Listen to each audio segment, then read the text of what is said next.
Brandon Hyde on the hot seat and sending a pointed message to the front office as this man, Charlie Morton, struggles mightily again, and his ERA continues to balloon, as does the Orioles starting rotation. Hello, everybody. I'm Jon Leiberman. This is Orioles Digest. Is it time for Charlie Morton to go? What's going to be done with the starting rotation? Who's being talked about in terms of the Orioles acquiring them and soon? And what do you make of Brandon Hyde's comments? Pretty pointed, pretty directed to the front office. We're going to discuss it all, and we're going to discuss, I don't believe the hitting gets a pass either at this point. The hitting is almost as much of a problem, in my opinion, as the pitching. Please do all the things. Like, subscribe. We're here all season. Today is an Orioles off day, which certainly means the Orioles won't lose today. But like, subscribe. We're with you all season. It was a heck of a weekend at the Yard. I was there. I saw it firsthand. I heard something that I really hadn't heard in a pretty long time, which was a fairly consistent amount of boos from Birdland. I'm not somebody who is a fan of booing your team, but certainly there were reasons to boo if one were sitting there booing. And one was Charlie Morton. And look, Charlie Morton is a good guy. Charlie Morton's a good clubhouse guy. He's a good veteran. Charlie Morton is also self-aware. So after the start this weekend where he just got hammered, didn't get out of the third inning, 7+ earned, and all the like, he's had a horrible season. And he was asked about it after the game, and he said, look, I will get this right. The question is, how long will it take me to get it right? And I thought that was very interesting because that really begs the question, right? How long are the Orioles going to give him to get it right? And I think that for right now, Charlie Morton is staying in the rotation simply because the Orioles don't have anybody else. Morton, and sorry for the typo there, it's Morton, 10.89 ERA. In his start so far. The team has a 6.11 rotation ERA. That is the worst in the American League. That is the worst in the majors. And the Orioles only have 5 quality starts in 21 games. And of those 5, 3 are from Zach Eflin, who is currently on the disabled list. It's interesting to note, actually, that the relievers going into Sunday, at least, have the best ERA in baseball. But part of that is they've been forced to pitch so many innings.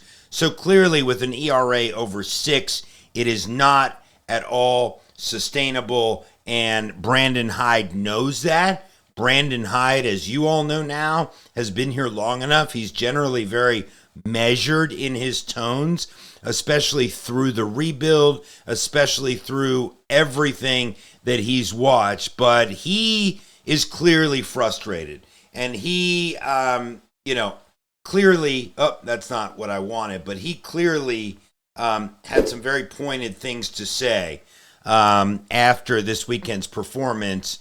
He said it was embarrassing that the starters were not able to get through even 5. And that's not how you win Major League Baseball games. If you read between the lines, this was as much Brandon Hyde venting at his starting staff as it was a message to Mike Elias that right now Brandon Hyde believes he can't win with the team that he has. And I think that goes without saying, but clearly a message to the front office. So, if you were sitting in the front office, or we have 2 choices at this point. Number 1, limp through and wait until late May when Zach comes back. Hopefully you're going to get Grayson back in June. Hopefully in August you get Bradish and Wells back. You have Kyle Gibson, who should be up in the next week or so, and you have Chase McDermott and Rogers, they're going to be healthy in May as well. So option one is, you kind of wait. You wait and you see and you hope that you can limp through until you have a full rotation again. That is option one. The problem with waiting is how far do you sink, and can you then recover from the waiting? Another option is what this headline alluded to in Sports Illustrated, that the Morton disaster could lead to a trade with the Cardinals, and the Cardinals could capitalize on the Orioles' Morton disaster. Well, the Orioles could capitalize too. So what's being talked about? What are they talking about, and what do you think about it? I want to know in the comments. So what this is alluding to is obviously, Morton's horrible start, the team ERA over 6, and the Cardinals, frankly, have two guys that the Orioles would love to have, depending on the price tag. The first, and probably most likely, would be Eric Fedde, because Fedde's on an expiring contract with the Cards, so they're probably going to be pretty motivated to move him. Plus, for the Orioles, he's fairly attractive because he has a $7.5 million contract. So far this year, he's pitched like, Eric Fedde pitches. Small sample size, 4 games, ERA, sub 3.5. He gets outs, he strikes guys out. He's a good clubhouse guy. He would fit in with the Orioles. He's 32 years old, and he is, again, a very solid, I'm not going to call him an ace, but he's a very solid number 2 or so. And frankly, on this staff right now, he certainly would be an ace. And the other person that the Orioles, could target would be Sonny Gray. Now, I hear all of you in my ear right now saying, we don't need a 35-year-old. We have Sagano, although Sagano looks very good right now. We have Morton at 41. We have Gibby coming up, who's over 40. So we don't need Sonny Gray, but I will say, Sonny Gray again, pitching Sonny Gray numbers, small sample size, 29 innings, a 3.4 ERA. So my question for you, my friends, is the following.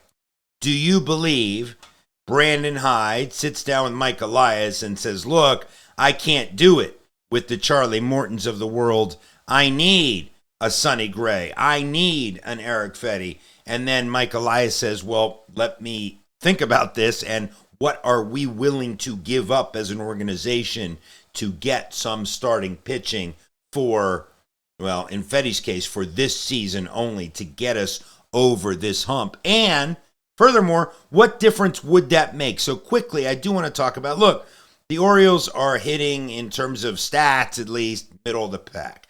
Batting average 233, that's good for 14th in the league. Runs, I think they rank 11th in the league.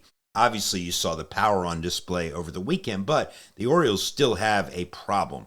And the problem is when the Orioles score 3 or fewer runs, they're just never going to win. Now, you could say, well, part of that is obviously the starters are giving up 6+ a game, sometimes 24. But another problem there is the Orioles should do better as a lineup than 3 runs a game. One other quick note before I let you go. Scott Blewett, who actually looked decent over the weekend for the Orioles, has been let go. The reliever picked up by Atlanta as well. A short-lived stint in Baltimore. Give me your thoughts. Give me your comments. Give me your feedback. This is Orioles Digest. I'm Jon Leiberman.